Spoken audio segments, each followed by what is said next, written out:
Title for them. Bred by Mr. Lascelles, he was sold in February of this year. Getting a wave there, very nice to see Mr. Bigger down there. And so it's sold in February to Mr. Robson for 13,000 guineas. So, as I say, a great combination there from the Lascelles and Robson to actually take that reserve title with Balmackie Keystone Reserve overall. Great news for the Aberdeen Angus as well, because, as I say, that's one of the great Scottish breeds. It is, of course, the quality beef that we associate with this breed. And, of course, there's been so much work by the producers, but also the supermarkets to actually push this name to the fore. And we can now identify when we're actually buying the great Angus beef, that real quality beef that we know from here. Their reserve champion is also here with us, and that's Drumdo Elsa, also coming forward from Mr. and Mrs. Brown. So, as I say, a great deal of pride being shown here by the Angus breeders as well, so all credit to them.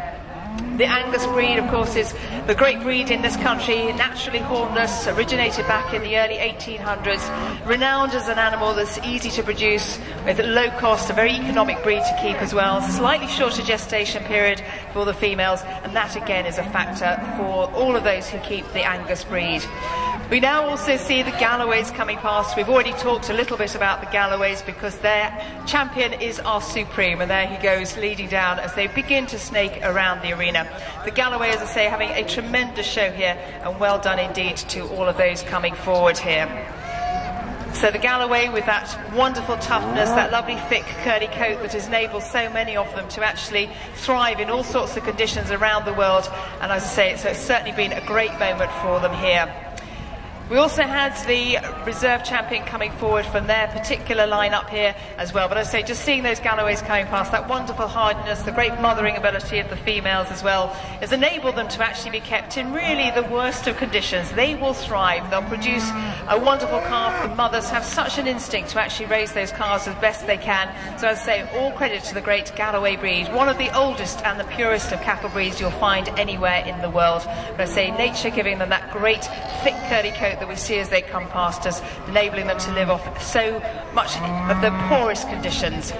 Their close relation, the Belted Galloway, following on behind as well, and their champion coming forward from Mrs. Bell from Dumfries with Mottram Jade, the cow that just walks past us there. The reserve coming from Jane Smith in Monmouthshire. Long journey for her to bring up the bull that took the reserve title. Champion all the way from Monmouthshire, the junior champion at the Royal and the Royal Highland a couple of years ago, so certainly very good form. Again, the Belted Galloway, so easy to pick up with that big distinctive white belt that sits around the centre of the animal, enabling the stockman to keep an eye on these cattle from a great distance and get away. Again, they're naturally polled, they don't have horns, which of course makes them much easier to handle, and again they're renowned for their ability to actually convert very rough grazing in the poorest of areas into a jolly good finished product, a tasty product as well. So I say, nature really is quite an amazing thing. The Belted Galloway females are renowned for that great longevity of their service to their keeper, producing a wonderful rich quality milk which they pass on to their calves, enabling them to rear on jolly good healthy calves as well.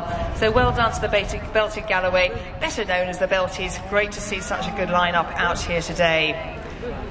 Now, I don't know what's happened to the Highland. They're obviously having a bit of a slow walk at the moment, just a bit of a gap before we go on to this group. A huge number of cattle came forward from the Highland line up here, and as I say, doing a great job for us out here. So well done to the Highland. Again, this is one of Scotland's greatest breeds. I know many of you will think of Scotland and think of the Highland. It's very much one of those emblems wherever you travel. And their champion coming forward here is Eleanor of Beanesk, and well done to Patricia Smith and Paul Burns for sending her out. Already had quite a busy time this year, winner at Driven Show, winner at Stirling Show as well, and a great season last year as well. So certainly some hard-working show cattle coming forward from the Highland lines. They are of course so incredibly attractive to look at. We all get such enjoyment from them, so well done.